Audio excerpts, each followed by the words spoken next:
Topology देख रहे हैं।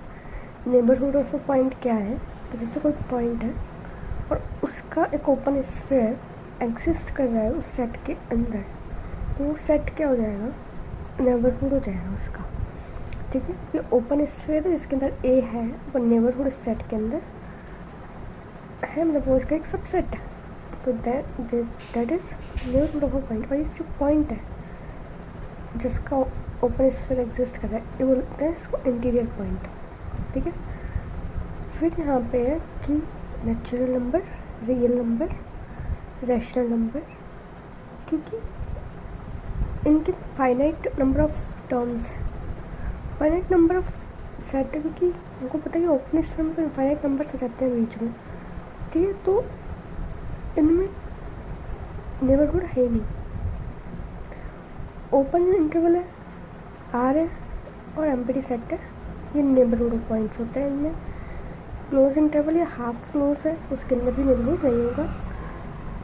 ठीक है, फिर इंटरनल पॉइंट क्या होता है, जिस पॉइंट का नेबरहुड विद्यमान है क्या है, internal point.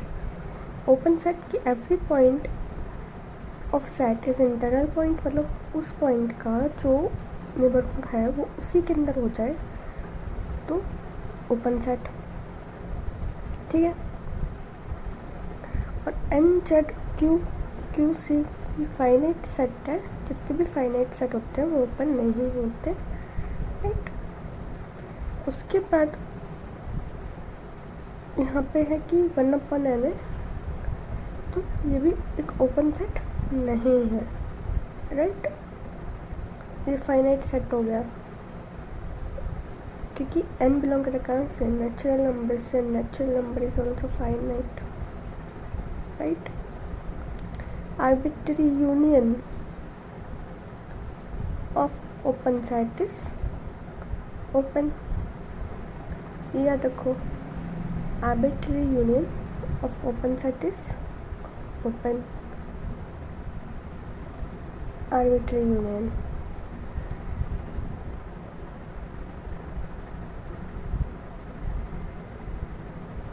and finite intersection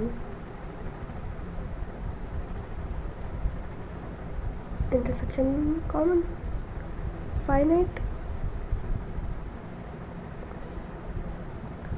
intersection of open set is open, but arbitrary intersection need not to be open. ये अच्छा है, याद रखना पड़ेगा।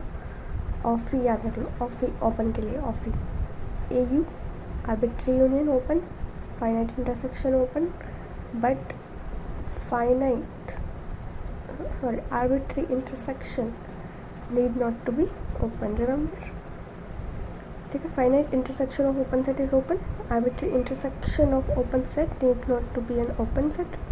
Interior of a set of all limit points is called interior, denoted by this. Right, हम देख लेना कि लिमिट पॉइंट ऑफ सेट क्या है। ठीक है, लिमिट पॉइंट ये है कि a real number l belong to r is said to be limit point of a set if every neighbourhood l contain at least one point of s other than l, there exist infinitely many point in s। ठीक है,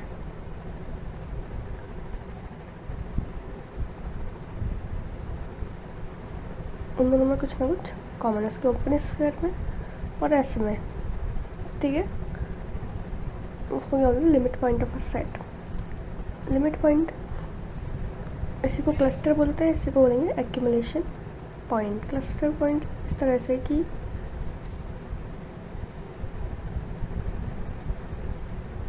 देखो N Z Q no limit point है।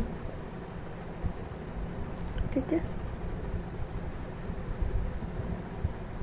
N Z and five में तो कोई, क्योंकि five में कोई एलिमेंट ही नहीं है जो लिमिट पॉइंट हो। राइट, और एन जेड में ओपन स्फीयर में कहाँ से एलिमेंट कॉमन लाओगे, इनफाइनाइट टर्म्स चाहिए, तो फाइनाइट सेट है। Q and Q C and R set of limit point, मतलब ऑफ आर के। अब यहाँ पे 1/n है, इसका लिमिट पॉइंट निकल जाएगा 0 तक, ठीक है।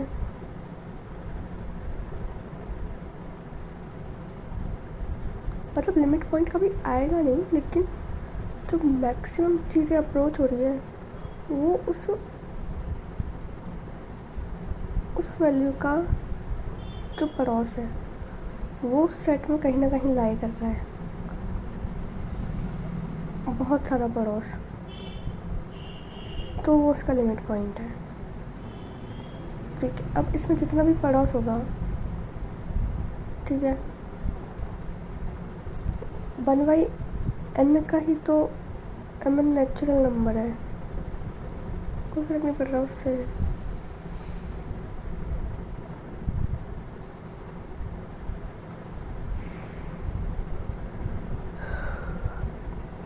वन प्लस समथिंग जा रहा है तो 1 तो इसका लिमिट पॉइंट है ही ना,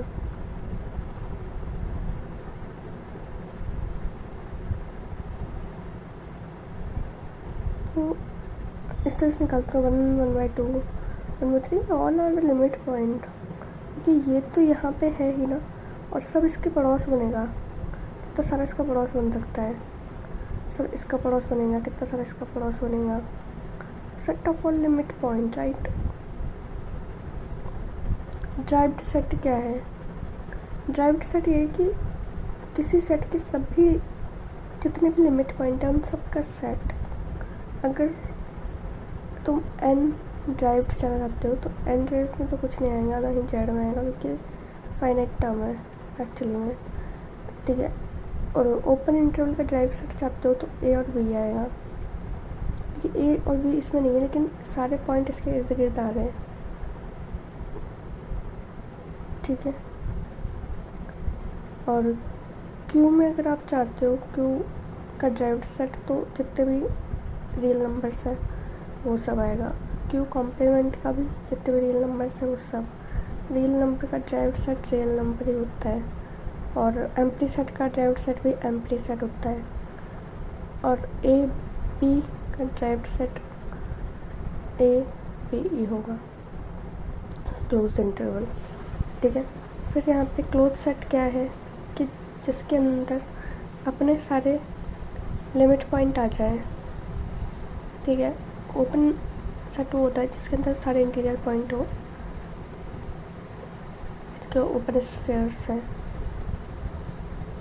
ठीक है। अब क्लोज सेट वो है जिसके अंदर लिमिट पॉइंट भी आ जाए, मतलब इसका दूसरा मतलब ये हो सकता है कि उसका कोई भी लिमिट पॉइंट उस सेट के बाहर ना हो। इसका एक इम्प्लीमेशन ये भी हो सकता है कि उस पॉइंट का कोई लिमिट पॉइंट हो ही ना, तो भी वो क्लोज सेट हो जाएगा, ठीक है।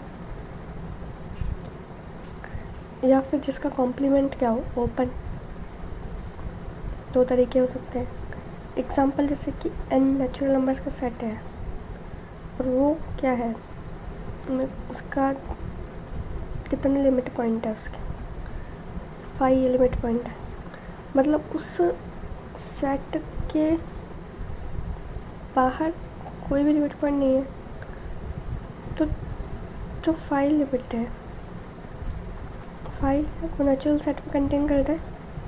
What ever is your limit point set, whether it is a 5, it must contain in that set, then that is a closed one. So the next set of natural number is a closed set, ठीक है। तो natural number, integer number, कोई भी finite set है, because finite set has no limit point, you know, so these are the closed. Real number closed, maybe closed set is closed, ठीक है।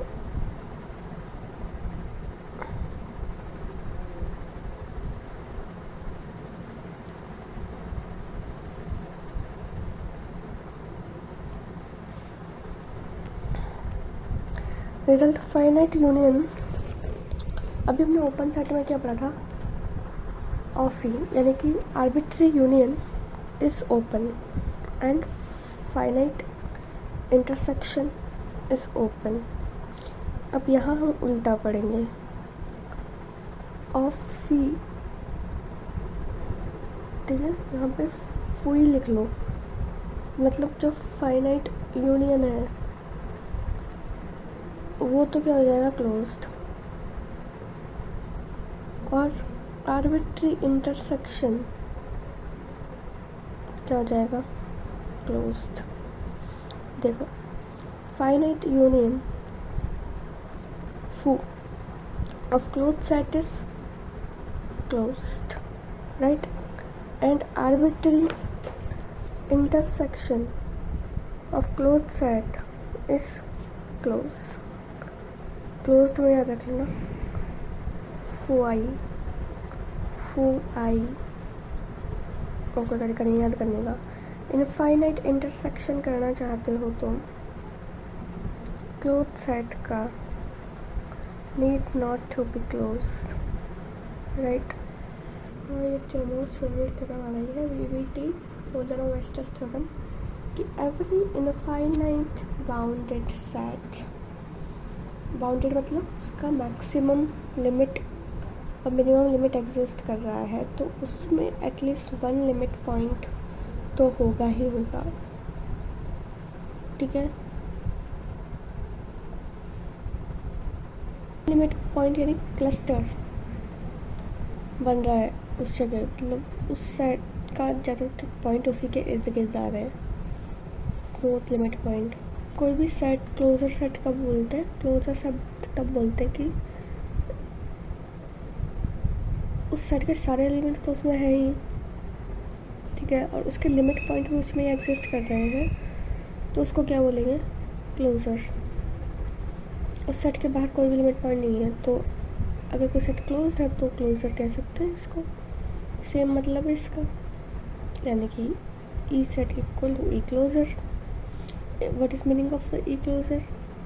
ई itself union set of derived set, यानी कि interior है, सारे point क्या है, limit point है उसके, ठीक है। तो यहाँ पे देखो, the closure of any set is the smallest set contain in E. भाई क्लोजर सेट स्मॉलेस्ट सेट होता है, ठीक है। फिर यहाँ पे सीक्वेंस पे आओ, सीक्वेंस क्या है कि एस भी ए नॉन एम्प्टी सेट है, ठीक है। उससे एक फंक्शन डिफाइन कर रहे हो तुम, फंक्शन इस तरह से डिफाइन हो रहा है, नेचुरल नंबर हम ले रहे हैं इनपुट और आउटपुट हमें मिल रहा है, वो सेट मिल रहा है, ठीक है।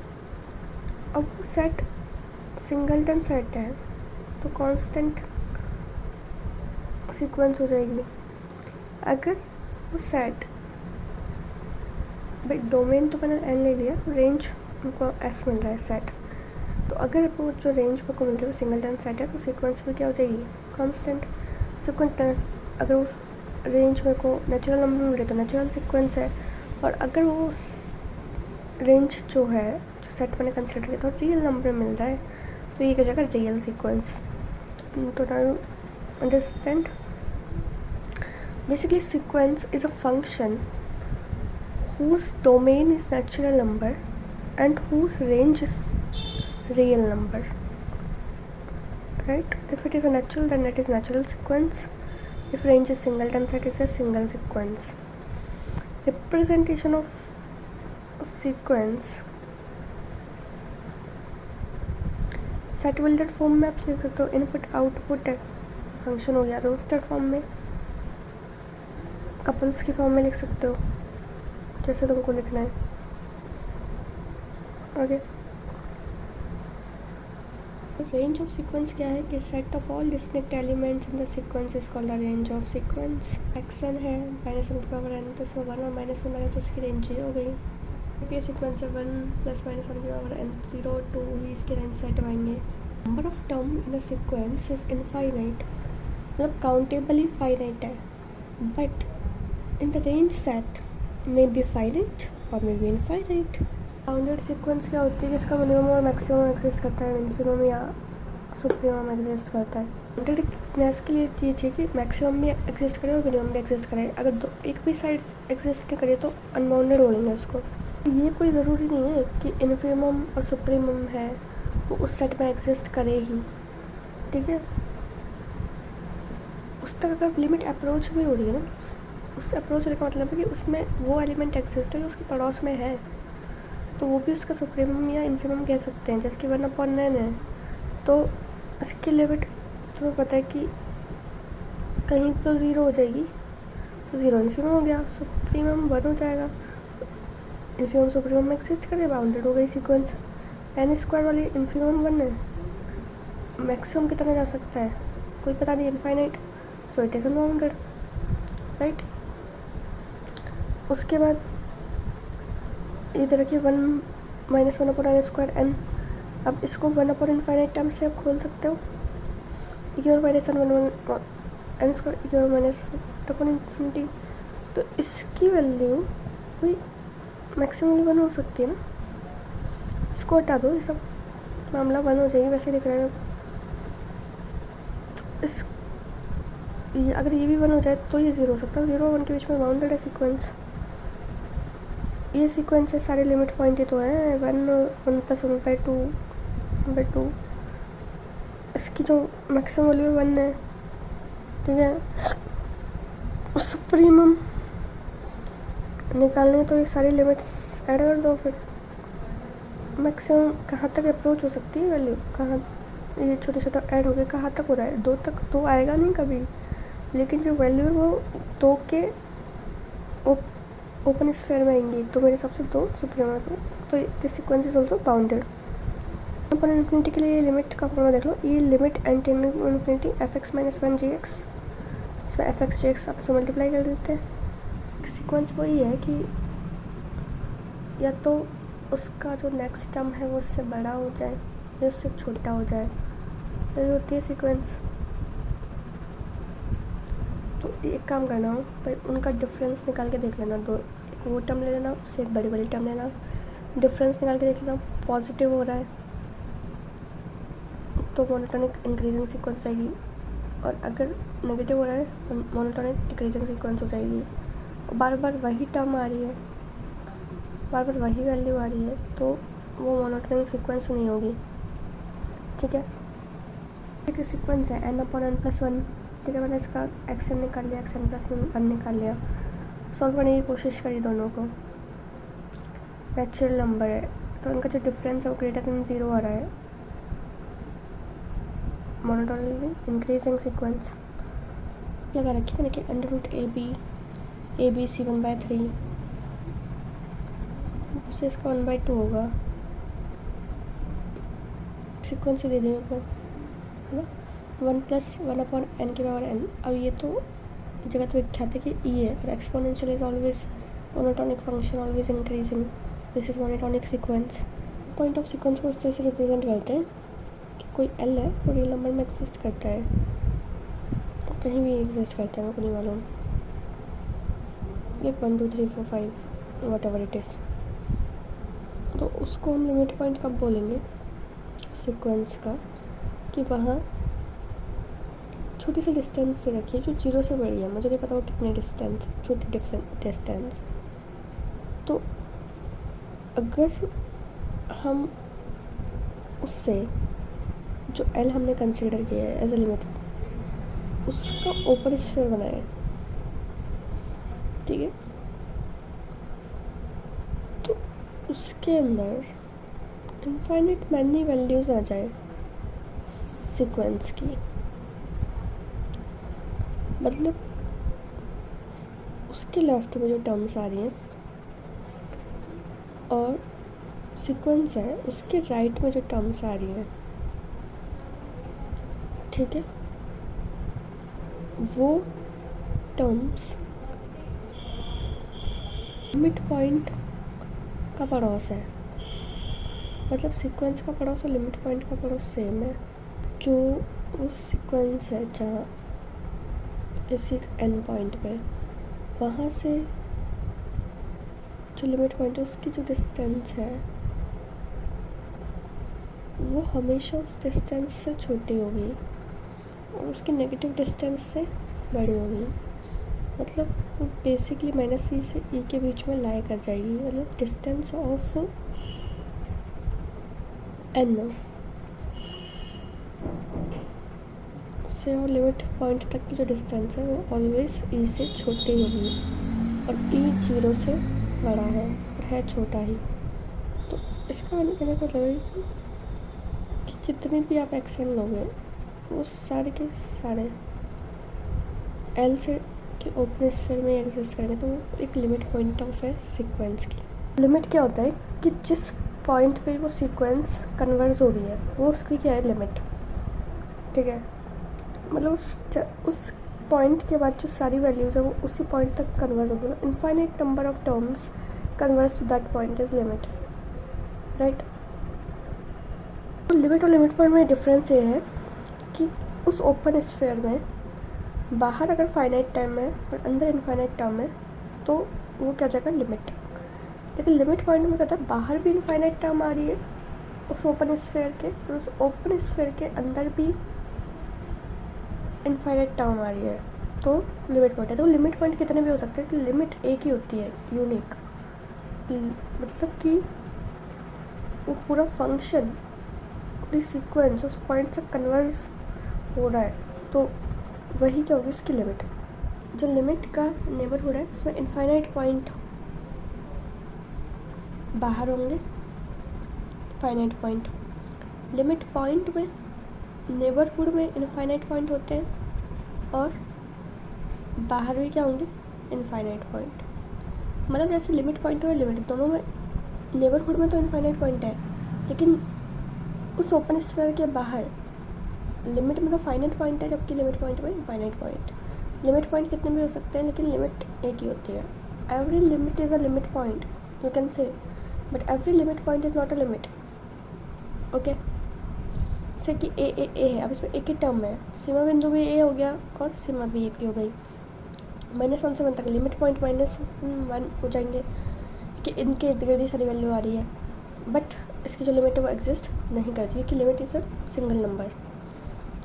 1 से लेके n तक है, लिमिट कहाँ तक अप्रोच हो रही है, 0 तक अप्रोच होती है। ठीक है, और लिमिट पॉइंट पे क्या हो जाएगा, 0।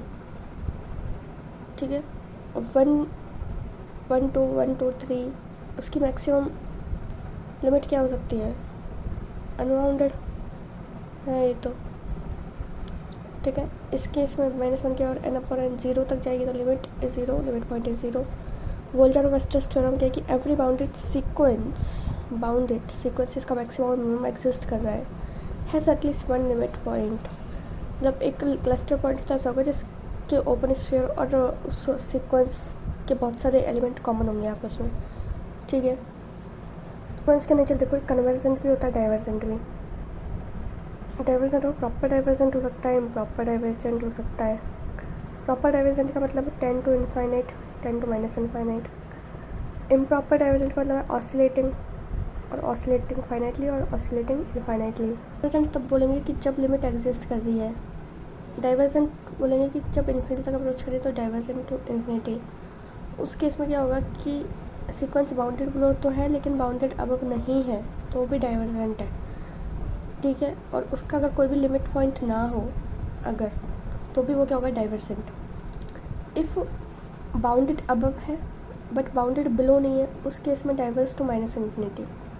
ऑसिलेटिंग फाइनाइटली क्या होता है, लाइक -1 की पावर n, 1 और -1 आ रहा है तो ऑसिलेट करें बट फाइनाइटली। ऑसिलेटिंग फाइनाइटली मतलब कि पता ही नहीं है कितनी बार ऑसिलेट हो रही है, कितनी टाइम ऑसिलेट हो रही है, तो ऑसिलेट इनफाइनाइट हो जाएगी।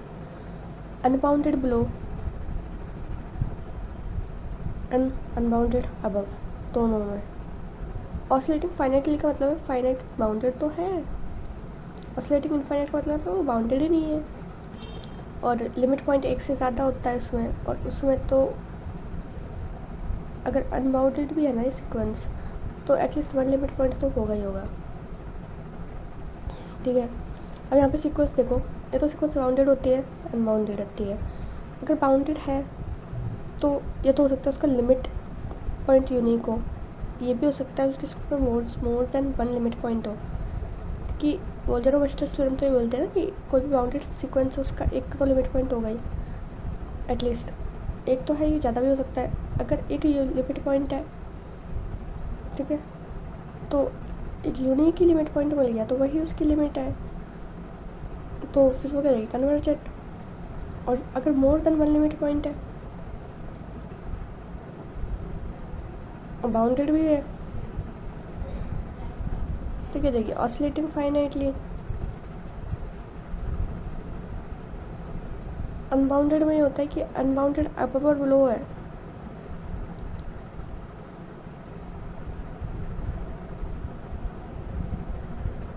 अनबाउंडेड बिलो मतलब माइनस इन्फिनिटी तक अप्रोच है, unbounded above limit no one limit point oscillating infinite. Bounded है लेकिन लिमिट मिल गया तो ऑसिलेटिंग इनफाइनाइटली। लिमिट पॉइंट नहीं है तो diverse to minus infinity. Unbounded above है, बाउंडेड बिलो है, तो या तो लिमिट पॉइंट नहीं होगा या लिमिट पॉइंट होगा, और लिमिट पॉइंट नहीं है तो diverges infinitely. Bounded below and above then oscillating infinitely. Oscillating finitely में सीक्वेंस बाउंडेड होती है और उसके लिमिट पॉइंट भी मोर देन वन होते हैं, जबकि ऑसिलेटिंग इनफाइनाइट में अनबाउंडेड होते हैं दोनों साइड से, ठीक है, और एक लिमिट पॉइंट हो सकता है वही तो इस माइनस इन्फिनिटी मतलब बाउंडेड, अब तो यहाँ पर बिलो नहीं है। और डाइवर्जेस टू इन्फिनिटी मतलब कि डाइवर्जेस तो है बट अब बाउंडेड नहीं है, भी कन्वर्जेंट सीक्वेंस है मतलब उसकी लिमिट एग्जिस्ट कर रही है तो वो बाउंडेड होगी ही होगी, ये चीज़ मान के चलो, ठीक है। इफ़ कोई सीक्वेंस है अगर वो बाउंडेड ही नहीं है, मतलब ना उसका इन्फिनिमम एग्जिस्ट कर रहा है ना उसका सुप्रीमम एग्जिस्ट कर रहा है, तो ये मान के चलना तो वो कन्वर्जेंट नहीं होगी, ठीक है। बाउंडेड है तो कन्वर्जेंट है या नहीं इसकी कोई गारंटी नहीं है, समझ आया। अगर कोई सीक्वेंस कन्वर्जेंट है तो वो बाउंडेड होगी, अगर सी है तो बी होगा, ठीक है। बी है तो सी होने की कोई गारंटी नहीं है, लेकिन अगर बी ही नहीं है तो सी भी नहीं होगा, अगर बाउंडेड ही नहीं है तो कन्वर्जेंट भी नहीं होगी। अगर कोई सीक्वेंस कन्वर्जेंट है तो उसकी लिमिट यूनिक होगी। Necessary and sufficient condition for sequence to be convergent if any sequence is bounded. Bounded means it has a infimum supremum, it has maximum value, minimum value, plus it has one limit point, it has a unique limit point, एक ही उसके अंदर limit point exist कर रहा है, तो वो sequence कैसी हो जाएगी, कन्वर्जेंट। कन्वर्जेंट मतलब क्या, bounded plus unique limit point, okay. देखो, necessary and sufficient condition for a monotonically increasing sequence to be convergent, कि एक मोनोटोनिक सीक्वेंस है, इंक्रीजिंग सीक्वेंस है, वो कन्वर्जेंट है। कब होगी वो कन्वर्जेंट, वो तब होगी जब वो सीक्वेंस बाउंडेड होनी चाहिए सबसे पहले, और बाउंडेड में भी उसकी लिमिट है वो मैक्सिमम वैल्यू के बराबर आ जाए, मतलब सुप्रीमम के बराबर आ जाए लिमिट, तो इसका मतलब है कि वो इंक्रीजिंग सीक्वेंस है। और अगर मोनोटोनिक डिक्रीजिंग सीक्वेंस है वो कन्वर्जेंट कब होगी, जब उसकी जो लिमिट है वो उसकी मिनिमम वैल्यू के बराबर आ जाए, मतलब इन्फिमम ऑफ एक्सन के बराबर आ जाए, तो जो वो मोनोटोनिक डिक्रीजिंग सीक्वेंस है वो क्या हो जाएगी, कन्वर्जेंट। समझ में आ गया। फिर लिमिट सुप्रीमम के बराबर हो रही है, इसका मतलब इंक्रीजिंग सीक्वेंस इज कन्वर्जेंट।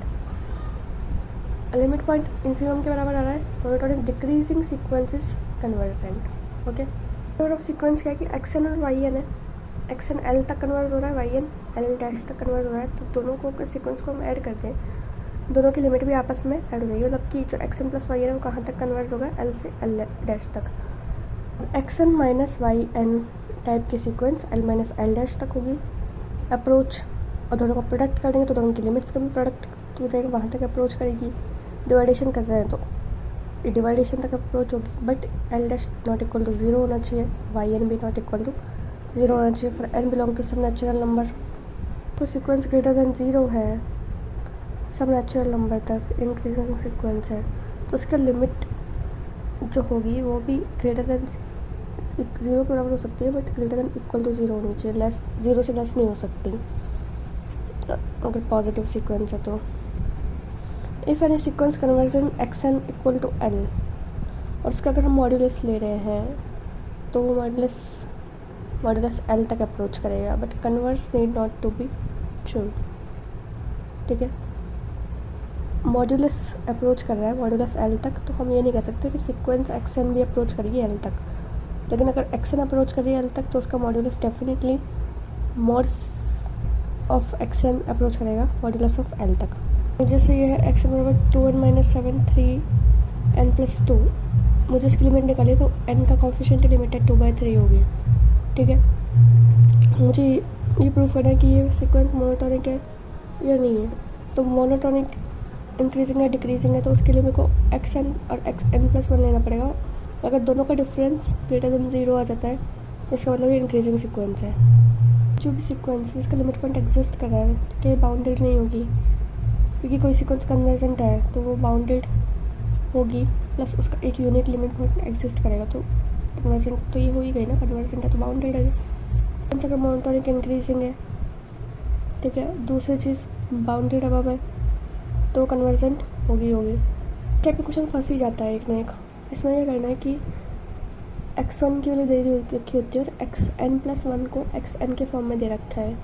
ठीक है, और मेरे को फाइंड आउट करना है कि कन्वर्स है लिमिट है कि नहीं। तो ये चीज़ अलग होगी कि एक्स एन एल तक अप्रोच कर रहा है तो लिमिट हमेशा यूनिक होती है, तो xn+1 कहाँ तक अप्रोच करेगा, एल तक, लिमिट तो सेम होगी।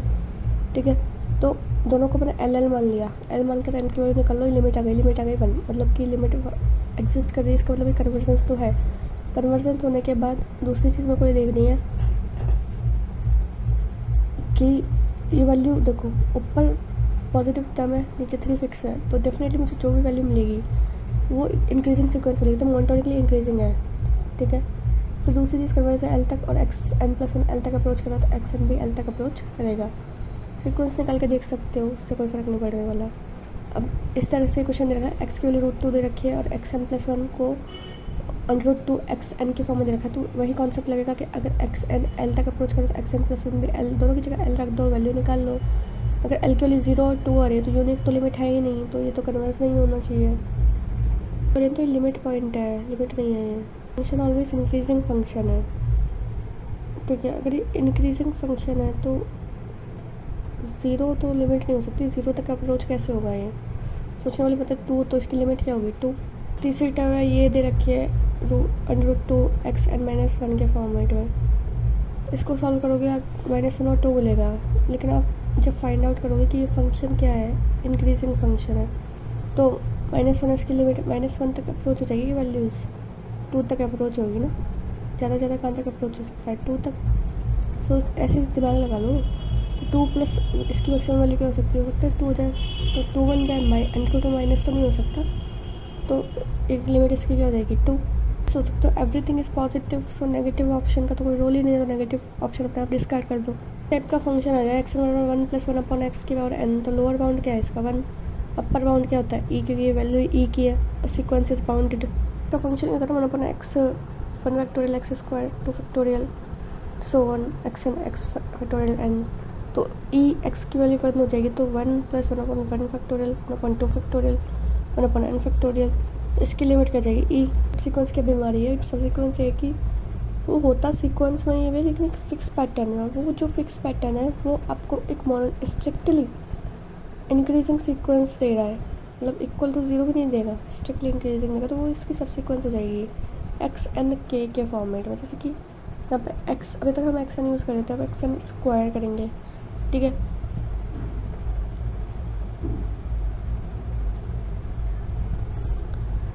सॉरी xn² वाली टर्म आ जाएगी, n बराबर 2 के लेंगे तो ये वाली टर्म्स आएंगे, तो ये सब सीक्वेंस है, सीक्वेंस के अंदर से ही, बट ये स्ट्रिक्टली क्या है increasing sequence. Positive integers, every subsequence of a convergent sequence is convergent, obviously वाला कोई सीक्वेंस कन्वर्जेंट है तो उसका सबसिक्वेंस तो कन्वर्जेंट हो गई होगा। Every subsequence of bounded sequence is bounded, जैसे देखो अगर कोई सीक्वेंस कन्वर्जेंट है तो उसका सबसिक्वेंस कन्वर्जेंट होगा, कोई सब सीक्वेंस अगर बाउंडेड है तो उसका सबसिक्वेंस भी बाउंडेड होगा। कोई ऐसी सीक्वेंस है जिसका इन्फीमम और सुप्रीमम एग्जिस्ट कर रहा है तो उसका जो सबसिक्वेंस बनेगा उसका भी इन्फीमम और सुप्रीमम एग्जिस्ट करेगा। थ्योरम ये है कि if every subsequence of a sequence is convergent then sequence is definitely convergent. ठीक है, if two subsequence of a sequence is convergent then we cannot say that sequence is convergent or not. If all subsequence is convergent then sequence is convergent. Two subsequence of a same sequence approach to different limit, it means this sequence is not convergent, this sequence is divergent, right? Because we know sequence limit of a sequence is unique, so how can we two different subsequence of same sequence approaches to different limits, so that is divergent sequence. But if we can find out two different subsequence of a same sequence approaches to same limit, then we cannot say that is convergent or not, because maybe possible there exists some subsequence of that sequence approaches to different limit, we cannot say.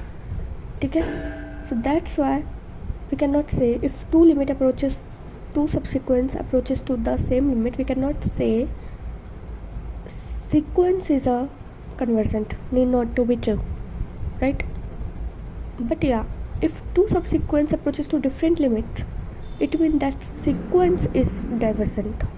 भाई sandwich theorem ये कहती है कि तीन subsequence मान लो और तीनों increasing order में है और इनमें से अगर जो सबसे स्मॉलेस्ट है वो एल तक अप्रोच कर रही है तो डेफिनेटली बाकी दो की जो लिमिट है वो भी एल तक ही अप्रोच करेगी। बढ़िया फॉर्मूला है, ध्यान रखो कि अगर एक्स एन कोई सीक्वेंस है जहाँ पे एक्स एन 0 नहीं है किसी भी नेचुरल नंबर के लिए, तो जो limit x N plus 1 upon x n है ये निकाल के देखो। सबसे पहले बड़ा निकालो उससे और वो नंबर निकालो, उन दोनों को डिवाइड करो, बड़े में छोटे का डिवाइड करना है और वो लिमिट लैम्डा आ रही है सपोज, और लैम्डा का मॉड्यूलस अगर लेस देन 1 है तो जो लिमिट होगी उस सीक्वेंस की वो क्या होगी 0, ये फिक्स है। कोई सीक्वेंस है वो 0 नहीं है तो हम उससे बड़ी वाली टर्म निकालेंगे एक्स एन प्लस 1 और फिर उन दोनों को हम डिवाइड करेंगे, वो लिमिट मान लो लैम्डा आ रही है तो अगर मॉड्यूलस लेस देन 1 है इसका मतलब है वो लिमिट कहाँ तक अप्रोच कर रही है 0 तक। अगर कोई सीक्वेंस एक्स एन अप्रोच कर रही है एल तक, ठीक है, अब हम सीक्वेंस बना रहे हैं इस टाइप की, जितने भी एक्स एन है हम उन सबको ऐड कर रहे हैं और डिवाइड करते हैं एन से, कोई फ़र्क नहीं पड़ता। सुपर सेट भी बनाओगे किसी सीक्वेंस का तो वो भी एल तक ही अप्रोच करेगा। ये कॉशीज़ फर्स्ट थ्योरम है। कॉशीज़ सेकंड थ्योरम ये कहती है कि अगर एक्स एन कोई सीक्वेंस है पॉजिटिव टर्म्स की और एक्स एन अप्रोच कर रही है एल तक, ठीक है, जो जितने भी x1 x2 xn है वट और उसकी पावर हम 1/n लगा देते हैं तो वो लिमिट भी कहाँ तक अप्रोच करेगी एल तक। इस कॉशी सेकंड लॉ है। फर्स्ट लॉ में सबका एडिशन करो, average of all terms is also approach to L, there is geometric mean of all sequence is approaches to L, that is Cauchy second theorem. Third आपका ये है, very important है ये, कि अगर एक्स को पॉजिटिव सीक्वेंस है then अब हम क्या करें, उससे एक बड़ी वाली टर्म ले रहे हैं एक्स एन प्लस 1, उसको डिवाइड कर रहे हैं हम एक्स एन तक से, लिमिट लगा रहे हैं एन टेंडिंग टू इन्फिनिटी और वो भी एल तक ही अप्रोच करेगी तो लिमिट निकाल सकते हैं इस मेथड से हम। ठीक है, कोई सीक्वेंस दे रखी है पॉजिटिव टर्म के सीक्वेंस है, उसमें अगर हम पावर 1/n लगा दें, ठीक है, तो वो भी एल तक ही अप्रोच करेगी, मतलब एल उसका क्या हो जाएगा लिमिट। लाइक मेरे को ये दे रखा है क्वेश्चन में 1 + 2 की पावर 1/2, 3 की पावर 1/3 एन। अब मेरे को एवरेज टाइप का दिख रहा है, एवरेज टाइप मतलब कि सीक्वेंस है x1 x2 x3 and so on. तो मेरा एक्स एन जहाँ तक अप्रोच करेगा वही मेरी लिमिट हो जाएगी, ठीक है। तो ये लिमिट अब एन टेंडिंग टू इन्फिनिटी यानी एन की पावर 0 समथिंग 1, तो 1 इसकी क्या हो जाएगी limit by Cauchy's first theorem, ठीक है। Average of sequence term is approaches to L, okay. एक और टर्म दे दिया कि फैक्टोरियल की पावर 1/n, मुझे 1/n देखते समझ जाना ये है कॉशीज टर्म, कॉशीज फार्मूला, ठीक है। कॉशीज फार्मूला मेरे को क्या करना है कि इससे एक बड़ी वाली टर्म निकालनी है, इससे एक छोटी वाली टर्म निकालनी है, निकाल ली टर्म। इससे जब बड़ी वाली टर्म निकालेंगे तो ये फैक्टोरियल n उससे कट नहीं जाएगा, बचेगा क्या n+1, और n+1 की और क्या बचेगी 1/n, लगा दो फैक्टोरियल, इन्फिनिटी लगाओ, 1/∞ अप्रोचेस टू 1। यहाँ पे 1/n से कोई लेना देना नहीं है, ठीक है। मैंने कॉशीज थर्ड रूल क्या पढ़ाया है, अगर फंक्शन इस टाइप का दे रखा है तो मैं sequence x N 1/n approach कर रही है एल तक, तो एक्स एन भी एल तक अप्रोच करेगी, ठीक है। तो इसकी एक सीक्वेंस निकालो या फिर एक्स एन की एक सीक्वेंस निकालो या फिर इसकी निकाल लो, उससे एक बड़ी बड़ी टर्म निकाल लो और एल तक अप्रोच हो रही है, तो वो सारी सेम सिचुएशंस है। एन का कोई खास यूज़ किया नहीं, मैंने डायरेक्ट ये निकालना चाहा, इससे एक बड़ी बड़ी टर्म n+1 आ जाती है और ये लिमिट अप्रोच करे इन्फिनिटी तक। टाइप की कोई टर्म दे दे तुम्हें 2/1 3/2, ठीक है। तो ये कॉशीज फर्स्ट रूल लग जाएगा, इस पर लगा दो, इसकी लिमिट क्या आएगी 1 तक अप्रोच करेगी, ठीक है। तो इसकी लिमिट 1 तक अप्रोच करेगी, ऐसे ऑल्सो अप्रोचेस टू 1। इस टाइप की सीक्वेंस है कि फैक्टोरियल n/n की पावर n, ठीक है। एक चीज़ मैंने सबसे पहले तो ये अप्रोच लगानी है कि xn+1 और xn निकालना है, लेस देन 1 आ रहा है तो मैंने एक फॉर्मूला बताया कि इसमें लिमिट अगर इसकी लिमिट लेस देन 1 है तो limit n tending to infinity आती है 0। तो इस टाइप का जो फंक्शन आएगा इसमें ऊपर फैक्टोरियल लगा है, नीचे n के और n में जा रहा है, तो ये तो भाई नीचे वाला तो इन्फिनिटी है, समथिंग अपॉन इन्फिनिटी 0, तो लिमिट तो वैसे 0 हो जाएगी इसकी।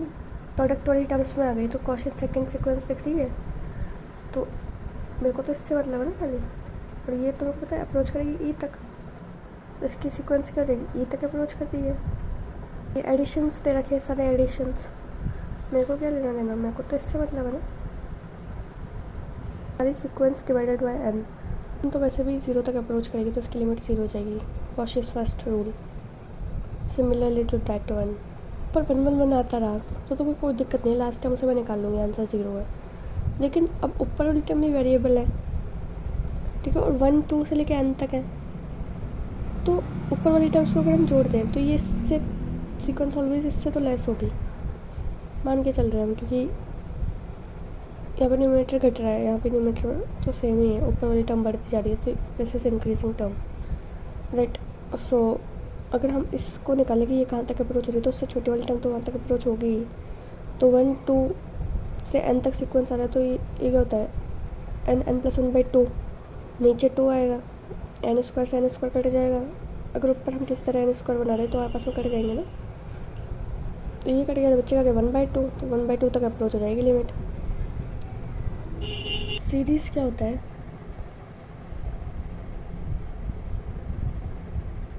अभी तक हमने क्या पढ़ा था, सीक्वेंस पढ़ा था।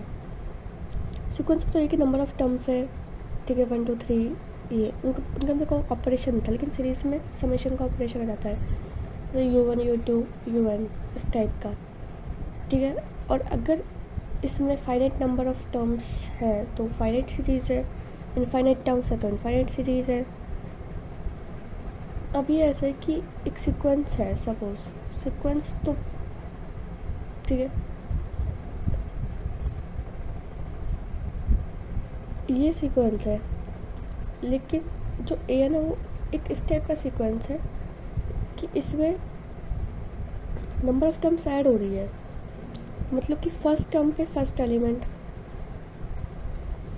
ठीक है, सेकंड टर्म पे ए एन पे 2 एलिमेंट्स का सम, थर्ड पे 3 एलिमेंट्स का सम, सो ऑन। तो ऑर्डर्ड पेयर के फॉर्मेट में कि अगर इनपुट में ए एन डालूँ तो मुझे आउटपुट क्या मिल रहा है, summation of these terms, so this is series.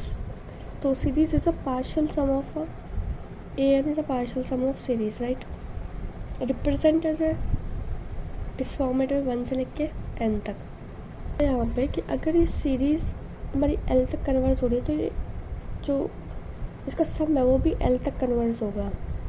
Geometric progression का कन्वर्जेंस देखो, जैसे टर्म है तुम्हारे पास 1x+x² x² n, तो ये टर्म कन्वर्जेंट तब होगी जब x की वैल्यू -1 से 1 के बीच में होगी, यानी कि मॉड्यूलस इज़ लेस देन 1, ठीक है, तब तो ये कन्वर्जेंट है। अदरवाइज डाइवर्जेंट कब होगी, जब x की वैल्यू या तो 1 हो जाए, 1 हो गई तब भी डाइवर्जेंट है, 1 से बड़ी हो गई x की वैल्यू तो भी डाइवर्जेंट है।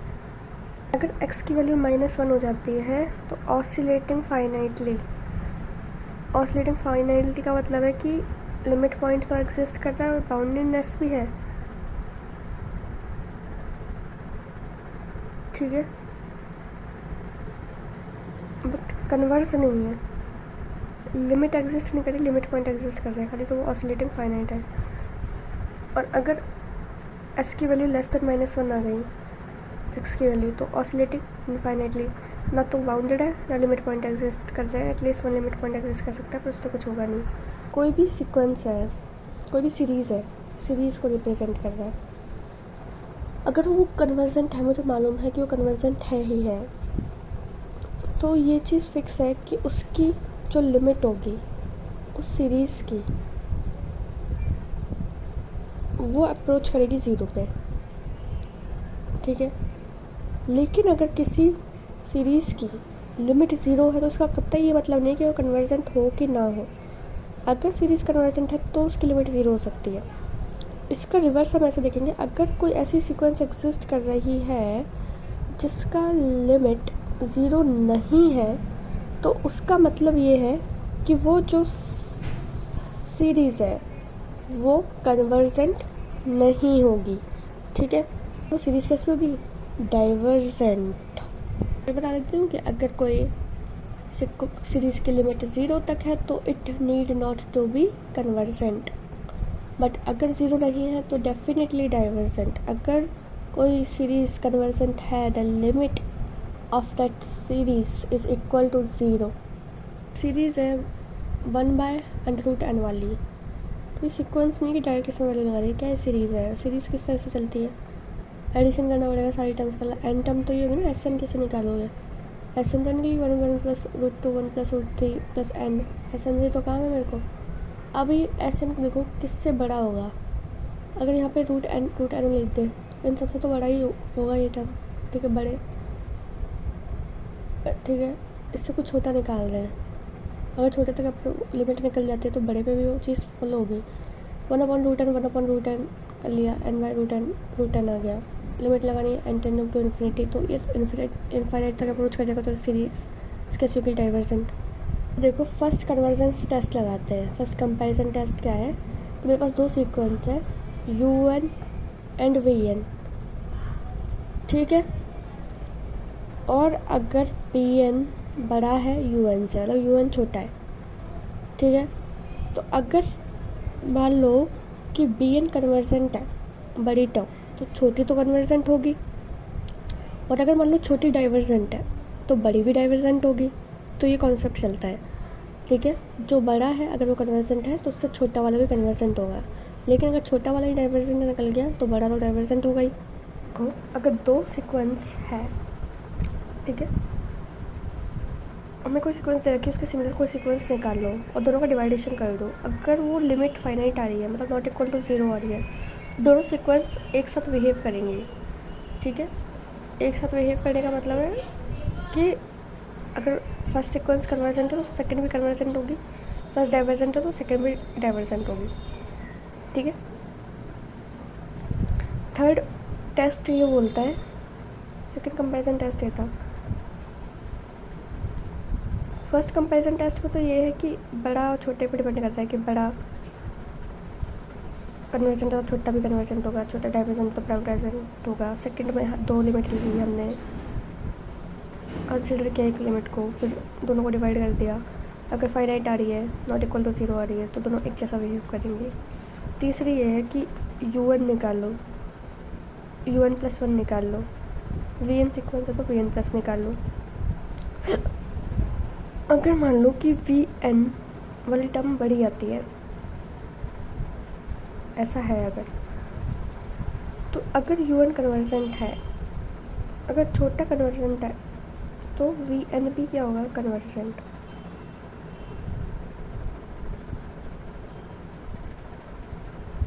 ठीक है, सीरीज में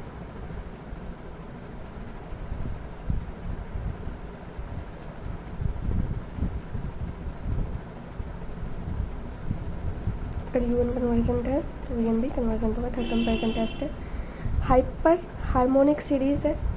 हाइपर हार्मोनिक सीरीज़ क्या होती है, जो 1/NP के फॉर्मेट में हो। अगर यहाँ पे P ग्रेटर देन 1 है तो सीरीज़ पावर ग्रेटर देन 1 है तो कन्वर्जेंट सीक्वेंस है।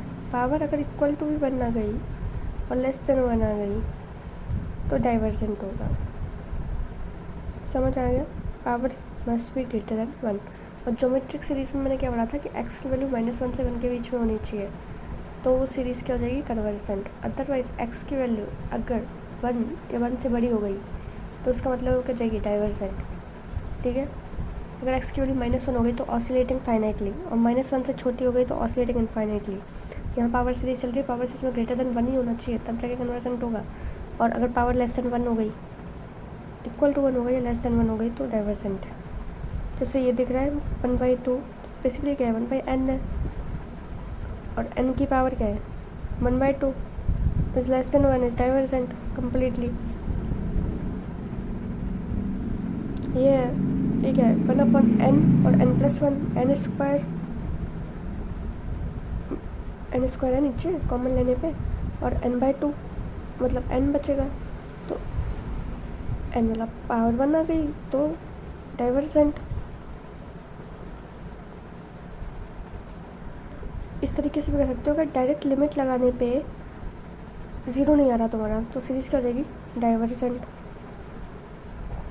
क्योंकि बोलते हैं कि अगर UN कन्वर्जेंस की लिमिट अगर 0 नहीं है तो वो डाइवर्जेंट हो सकता है। तो देख लो भाई, ये चीज़ देख लो कि सेम डिग्री वाले, अब ये ऊपर नीचे सेम डिग्री अगर आ रही है, सेम डिग्री है ना ऊपर नीचे, डिग्री से डिग्री कट जाएगी, पावर तो कटेगी, सेम डिग्री वाले डाइवर्जेंट होंगे। ये सेम डिग्री वाले ऑलवेज डाइवर्जेंट, ये भी सेम डिग्री है डाइवर्जेंट, इस सेम डिग्री नहीं है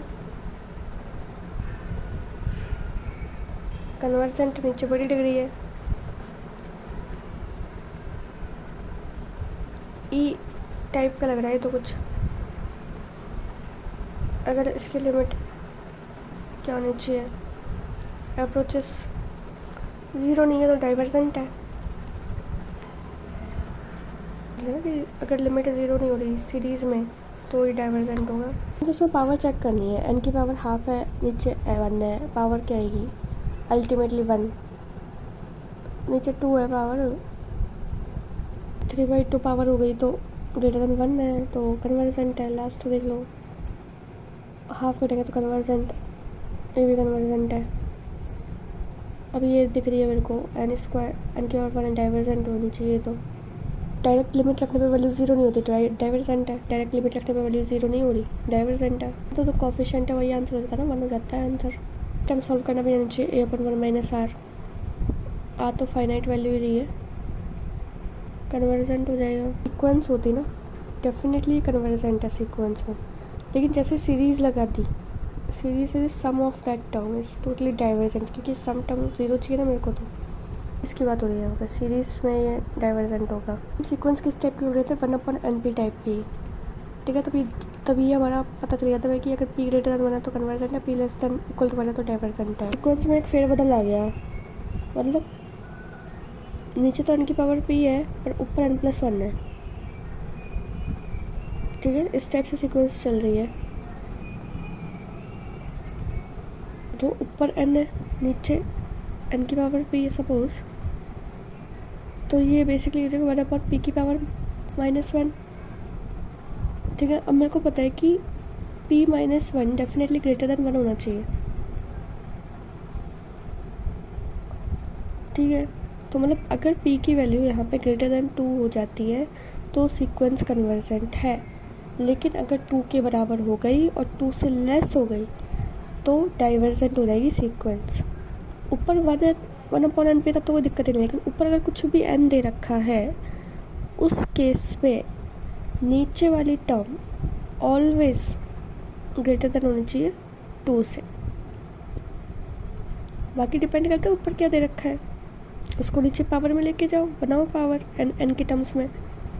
ऊपर whatever is given consider as n, now create the power which always greater than equal to 1 and you can find out the real solution.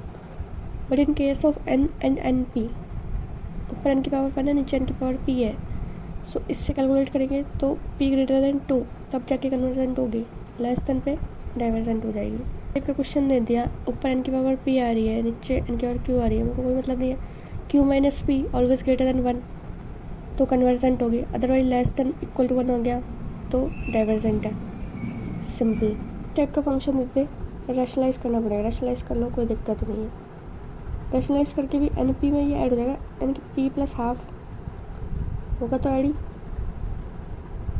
जिस greater than equal to 1, greater than 1 तो 1 minus half आएगा, मतलब P की value greater than half है तब ये convergent हो जाएगा मेरे साथ। टर्म दे दे नीचे जाएगा ना ये, तो 1/3/2 बनेगा, नीचे जाके 1/3/2 बन गया,